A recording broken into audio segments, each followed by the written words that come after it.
Hello everyone, welcome to Real Edutainment.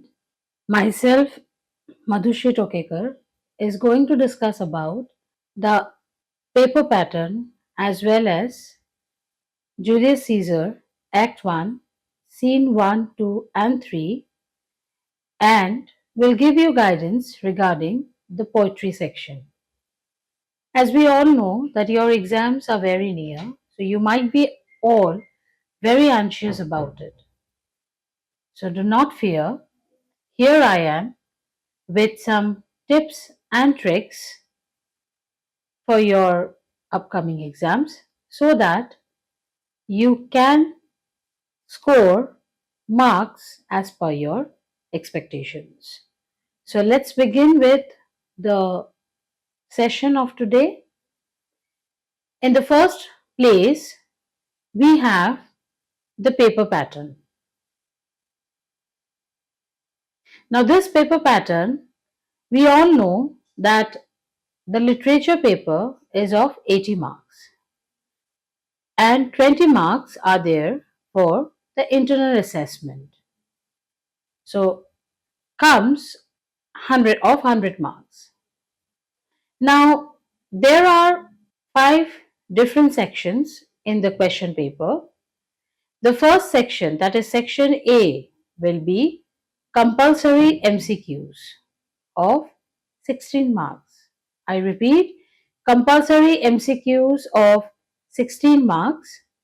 Now, 16 multiple choice questions testing literal and inferential call. This 16 marks MCQ are compulsory for every student to attempt. Next, proceeding with section B, that is Julius Caesar, where you have as of now in your portion is Act 1. Same 16 marks. So the extract based questions, and it will break down as such 3 plus 3 plus 3 plus 3 plus 4.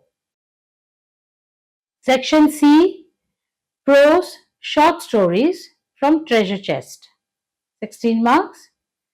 Extract based analytical questions from stories.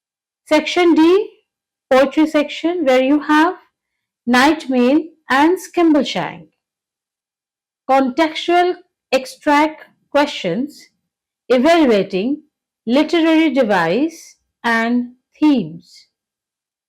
Now, when you attempt this 4 sections A, B, C, and D, the last section comes as the choice option.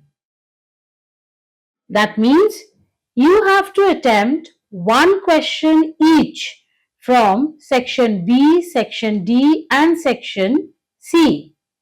And after that, you can choose any one question from above the 3 mentioned section. It will be also of 16 marks. Students choose one extra question from drama, prose, or poetry. So this is all about your paper pattern, how you will get your question paper and attempt it as such. Now we will start with Julius Caesar, Act 1, Scene 1. Now, first we will start with the setting, a street in Rome during the feast of Lupercal. The play opens with 2 Roman tribunes, Flavius and Marullus, finding a group of common people, carpenter, cobbler, and other citizens, celebrating Julius Caesar's victory over Pompey's son. They are surprised to see the workers away from their jobs on a working day. Conflict. Tribunes, Flavius and Marullus scold common trade workers for celebrating Caesar's victory over Pompey. Flavius questions the commoners about their professions, while the witty cobbler answers with humorous puns about his trade. He admits that they have gathered to celebrate Caesar's triumph. Marullus becomes angry and reminds the citizen that they once admired and cheered Pompey, but now they are celebrating the man who defeated Pompey's family.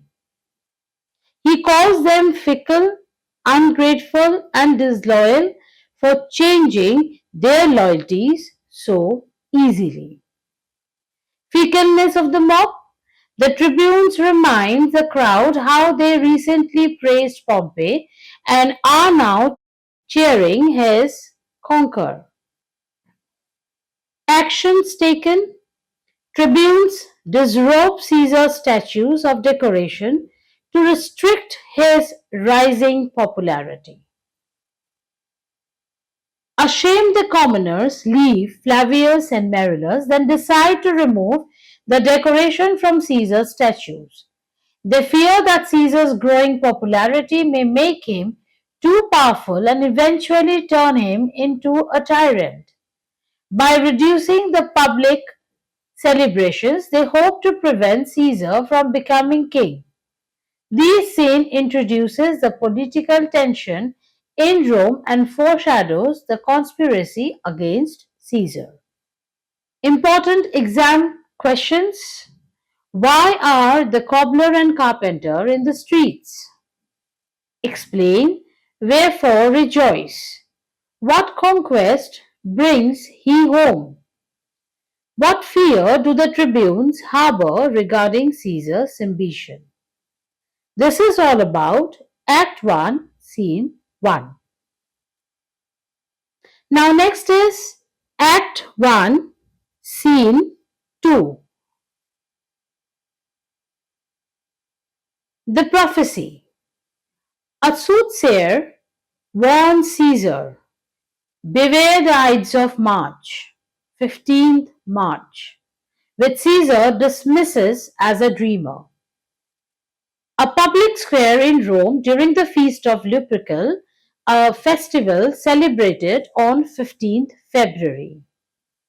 The scene begins with Julius Caesar leading a grand procession.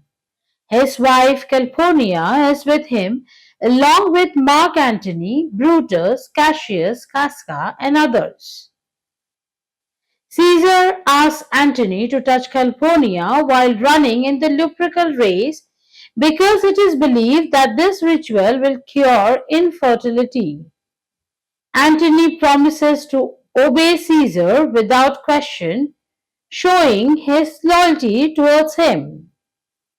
Suddenly, a soothsayer calls out, beware the Ides of March. The Ides of March refers to 15th of March. Caesar dismisses the warning as meaningless and continues with the procession, revealing his confidence and pride. Cassius manipulates Brutus. Cassius appeals to Brutus' honor, arguing that Caesar is a mortal man with physical flaws, falling sickness, nearly drowning in Tiber. After the procession leaves, Brutus remains behind.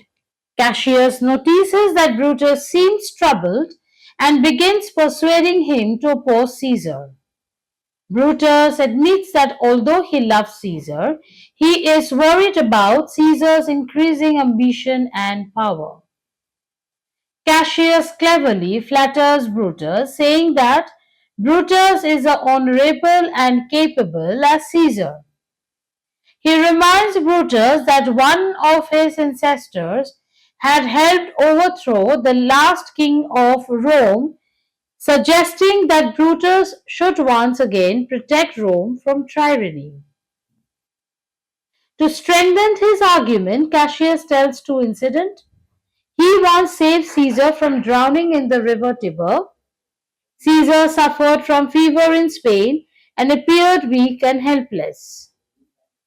Cassius argues that Caesar is only an ordinary man, Yet the Romans worshipped him like a god.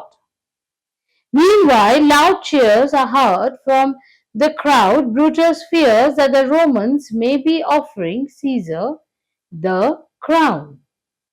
Offering the crown, Casca reveals Mark Antony offered Caesar the crown thrice, which Caesar refused, though reluctantly. Casca returns and explains that Antony offered Caesar a crown 3 times, but Caesar refused it every time. However, Casca believes Caesar secretly wanted the crown because he hesitated before refusing it. During the event, Caesar also suffered an epileptic fit, fell to the ground, and foamed at the mouth. After recovering, he apologized to the crowd and they forgave him. Casca also reports that the tribunes Flavius and Marullus have been punished to remove decorations from Caesar's statue. When everyone leaves, Cassius reveals his plan to win Brutus over by forging anonymous letter praising Brutus and arguing him to act against Caesar. This marks the beginning of the conspiracy. Major themes: ambitions and the desire for power, manipulations and persuasion, honor and patriotism, appearance versus reality, fate versus free will. Character analysis: Julius Caesar, power and ambitious, superstitious yet dismissive of warnings, commands great respect and loyalty. Brutus, noble and honorable, loves Caesar but values Rome above personal friendship, easily influenced because of his concern for Rome. Cassius, intelligent, cunning, and manipulative, jealous of Caesar's popularity, master persuader who begins the conspiracy. Casca, blunt, sarcastic, and observant, gives an eyewitness account of Caesar refusing the crown. Mark Antony, loyal and obedient to Caesar, carries out Caesar's instruction without hesitation. Key points on exam perspective: Brutus' internal conflict, torn between personal love for Caesar and public love for Rome's democracy. Cassius' strategy: plans to throw forged letters into Brutus' windows to push him into leading the conspiracy. Important exam questions: how does Cassius highlight Caesar's physical weakness to Brutus? Explain the significance of Caesar's coat. Young Cassius has a lean and hungry look. Why is Brutus essential to the conspiracy? Julius Caesar, Act 1, Scene 3. Supernatural omens and storms. Setting: a violent, unnatural thunderstorm hits Rome at night. A stormy night on the street of Rome, thunder, lightning, and strange happening creates an atmosphere of fear and suspense. The scene opens with Casca meeting Cicero during a violent storm. Casca is frightened because he has witnessed several strange and unnatural events in Rome. He describes seeing a slave whose hand was on fire but was not burned, a lion roaming freely in the street without attacking anyone, men walking through flames without being harmed, an owl hooting in the marketplace during the daytime. Strange sights, Casca's terror. A slave's hand burning without scorching flesh, a lion roaming near the Capitol without attacking, a night owl shrieking in the marketplace at noon. Casca believes these unusual events are bad omens and signs that the gods are warning Rome about some terrible disaster. Cicero, however, says that people often interpret signs according to their own beliefs and leaves. Soon Cassius enters. Unlike Casca, he is not afraid of the storm. He believes the violent weather reflects the corrupt political condition of Rome. Cassius says that the gods are expressing their anger because Caesar's growing ambition threatens in the freedom of the Roman Republic. Cassius then reveals his hatred for Caesar and declares that he would rather die than live under a king. He tells Casca that many noble Romans are ready to oppose Caesar. Cassius asks Casca to join the conspiracy. Casca agrees because he also fears that Caesar will become the king. Interpretations: Casca sees it as divine wrath, Cassius sees it as a reflection of Caesar's monstrous right. Next, Cinna, one of the conspirators, arrives. Cassius gives him several forged letters to secretly place where the Brutus will find them. These letters are meant to convince Brutus that the Roman people want him to lead the movement against Caesar. The conspirators decide to meet at Brutus' house the next morning to persuade him to join them. The scene ends with the conspiracy taking shape. Conspiracy consolidation. Forming the faction, Casca, Cinna, Trebonius join Cassius' pact to assassinate Caesar. Winning Brutus, Cinna is instructed to place forged letters on Brutus' praetor, seat and window sill. Important exam questions. Enumerate these supernatural occurrences observed by Casca. How does Cassius turn the terrifying storm into an argument against Caesar?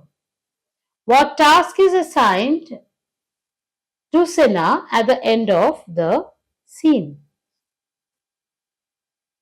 Now, Julius Caesar Act 1 core themes: Republic versus tyranny, the central political struggle between Roman republican democracy and absolute imperial rule. Patricians fear Caesar will reduce free citizens to slaves. Manipulation and honors. Cassius cunningly uses Brutus' high moral standing and devotion to honor as leverage to legitimize a treasonous conspiracy. Fates and omens. The tempestuous storms and celestial portent reflect human political instability, foreshadowing the bloodshed and chaos coming to Rome. Now we shall be discussing about the poem that is included in your syllabus for the upcoming exam, which is The Night Mail and Skimbleshanks the Railway Cat. Now these two poems are somehow related to one another as because it describes about one describes about the train, another describes about the activity going on inside the train. Now let's begin with it. The poem describes a journey and express night train carrying letters, checks and postal mails from London to Scotland across steep gradients, quiet moorlands and industrial town. Night Mail is a narrative poem by W. H. Auden that describes the journey of the overnight mail train as it carries letters, parcels, and messages across Britain. The poem celebrates the efficiency of the postal service and the dedication of the railway workers who ensure the mail reaches people on time. The poem begins by describing the steep, high hills near the Scottish border. The train moves steadily through tunnels, valleys, and countryside, overcoming every obstacle. Auden uses rhythmic language that imitates the sound of the train, making the reader feel as though they are traveling with it. As the train continues its journey, people sleep peacefully in their homes while the mail train works tirelessly throughout the night. The train passes farms, villages, factories, and cities without stopping. It carries letters filled with different emotions and purposes: love letters, business documents, invitations, greetings, bills, and news. The poet emphasizes that the mail belongs to everyone, regardless of their social status or profession. Rich and poor, young and old, businessmen, shopkeepers, doctors, farmers, and lovers all depend on the postal service. Every letter has its own story and destination. Towards the end of the poem, the train reaches its destination before dawn. The letters are sorted and delivered, connecting people across the country. The poem ends by highlighting the important role of communication in society and appreciating the hard work of those who make it possible. Core themes: human connectivity. The postal system unifies people across social classes and geographic distances. Relentless duty. The train arrives punctually, regardless of steep climbs, bitock, or terrain. Egalitarian nature of meals, letters from the rich and poor alike are delivered with equal care. Now, night mail: tone, rhythm, and questions. Tone, mood, and style, rhythmic and onomatopoeia. The poet meter mimics the sound of the train moving over tracks. Steady, steady rhythm, steady chugging. Tone: enthusiastic, optimistic, rhythmic, appreciative of modern machinery. Mood: comforting and reassuring while citizens sleep peacefully, the night maid works tirelessly. Important exam questions, ICSE focus questions. How does W.A. Jordan recreate the speed and rhythm of the train through verse structure? Describe the reaction of birds and ship as the night mail passes by. Explain the line, none can hear his stencil slumber, but dreams of your letters. What types of mail does a train carry from different sections of society? Now, coming up to the next and the last segment of our session, that is Skimbleshank. The poem depicts Skimbleshank, the clever railway cat, aboard the night mail train from London to the Scottish Highland. The train cannot start until Skimble gives the signal. Skimbleshank, the railway cat, is a lively and humorous poem about Skimbleshank, a clever and hard-working cat who lives on the night mail train. He is not an ordinary cat but an important member of the railway staff, ensuring that everything on the train runs smoothly. Before the train departs, the railway officials became anxious if Skimbleshank is missing because they know the journey cannot begin without him. Once he appears, everyone feels relieved and the train starts its journey. Throughout the journey, Skimbleshank carefully inspects every compartment, making sure passengers are comfortable and that everything is clean, safe, and in order. He keeps a watchful eye on the guards, porters, and station staff, ensuring that they perform their duties efficiently. His presence brings discipline and order to the train. Role: acts as a supervisor, conductor, and protector of the passengers. Meticulous care: ensure clean berth, quiet corridors, tea served on time, and absence of mice. Theme: importance of discipline, pride in duty, leadership, and light-hearted humor. The poem ends by praising Skimbleshanks as the perfect railway cat whose dedication, responsibility, and efficiency make every train journey successful. Through this cheerful character, T.S. Eliot highlights the importance of discipline, punctuality, and sincere work. Themes: duty and responsibility, discipline and order, dedication to work, leadership, teamwork, and efficiency. Character sketch of Skimbleshank: responsible and dependable, hardworking and disciplined, alert and observant, caring towards passengers, a natural leader who ensures everything runs smoothly. Poetic devices: personification, giving feline character, human authority, vivid imagery, bouncy rhyme scheme. Personification: the cat is given human qualities and responsibility. Imagery: vivid descriptions help readers imagine the train and its journey.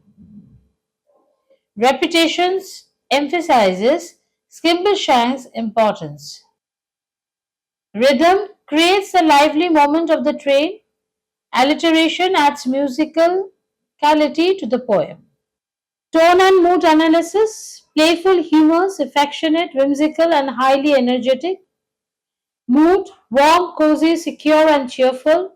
Passengers feel completely safe under Skimble's supervision.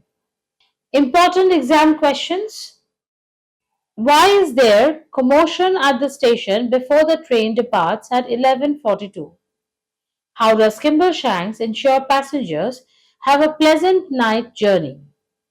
Describe Skimble's relationship with the train guard and driver. Highlight instances of personifications and in the poem. The message of the poem teaches that every responsibility, whether big or small, should be carried out with dedication and sincerity. A disciplined and responsible person can make a great difference in the success of any task or organization.